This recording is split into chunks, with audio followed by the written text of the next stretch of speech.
nous captons de nous. Le rassemblement a commencé bien, gens que nous espéré là, gens que nous souhaité là, avec un calendrier qui a modifié au jour le jour par rapport avec différence de championnat. Nous connaissons que joueur nous a joué, il y a un joueur qui finit de jouer mi-mai, il y a un qui finit de jouer en semaine après, il y a l'autre encore qui continue à jouer. Donc c'est un rassemblement collectif, mais surtout avec une prise en charge individuelle par rapport à besoin de chaque monde, mais surtout objectif collectif que nous-mêmes nous gagnons.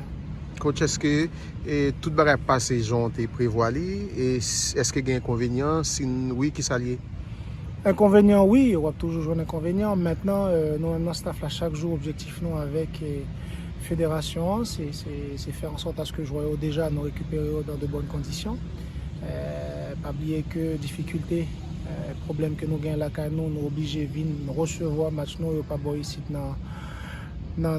sous terre voisine et puis distance de stade là, à côté d'entraîner avec hôtel là, dans l'heure de trafic comme c'était le cas aujourd'hui, nous fait 1 heure de temps de route, donc qui est compliqué, qui est difficile que ce soit pour nous calibrer l'entraînement par rapport avec repos joyeux et surtout mais après séance là tout pour nous rentrer. Donc c'est des inconvénients à prendre en compte parce que l'important c'est, Jacques me dit, c'est mettre les joueurs dans conditions pour le performant.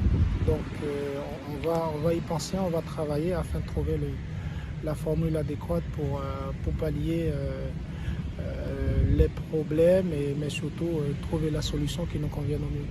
Souviens-toi, je vais convoquer, il y a 7 qui là, qui sur 3e séance de préparation, il y a une nouvelle joueur qui j'ai privé. C'était prévu, c'est vu avec le team management, Jean-Claude Litaléa, où il y a un player à 2 joueurs, que ce soit qui est en fin de contrat, qui a négocié de nouveaux contrats, il faut être patient. Il y a eux-mêmes qui finit en saison et qui gagne 2-3 petits jours. Pour parler avec d'autres clubs, là encore, il faut prendre en compte, mais bureau fédéral là, avec team manager, il y a un contact constant avec joueurs par rapport à la date d'arrivée qui fixée ensemble avec eux et que nous-mêmes nous prenons en compte en fonction de début de compétition qui c'est 4 jours. Après semaine de ça, on a quitté Santo Domingo pour Bermude. Oui, c'est là que nous avons joué pour un match contre Bermude, donc c'est le trajet principal. Et bon, il est clair que l'objectif là, c'est la remontée en Ligue A et la qualification pour la Gold Cup. Ça va pas gagner d'autres solides. Si on prend le niveau de football haïtien, oui, remonter en Ligue A, c'est primordial, c'est important, que ce soit pour Génération ça qui est même cap grandi, que ce soit pour compétition qui gagne pour Vigno. Donc l'idée c'est accompagner l'équipe là pendant que nous avons grandi et que nous remontons dans la Ligue A par rapport à la compétitivité que nous allons rencontrer dans la Ligue A, mais surtout son remontée en Ligue A qui est qualificative pour Gold Cup là. Nous connaissons qui ça Gold Cup là représenté pour Haïti. En 2019, nous fait demi-finale et par la suite Ligue des Nations, équipe là, nous manque de continuité, nous descendons en Ligue D. En 2021, Covid fait que nous avons une équipe qui était un petit peu décimée, pour ne pas dire totalement décimée dans nous. L'idée c'est appuyer nous sous manque de continuité ça, ouais qui côté que nous sommes capables d'améliorer, que ce soit en termes d'organisation, mais surtout souterrain, avec qualité que joueur que nous gagnons, que nous quoi journée aujourd'hui a une chance et m'espérer que nous répondre très très vite à attendre que le peuple haïtien gagne.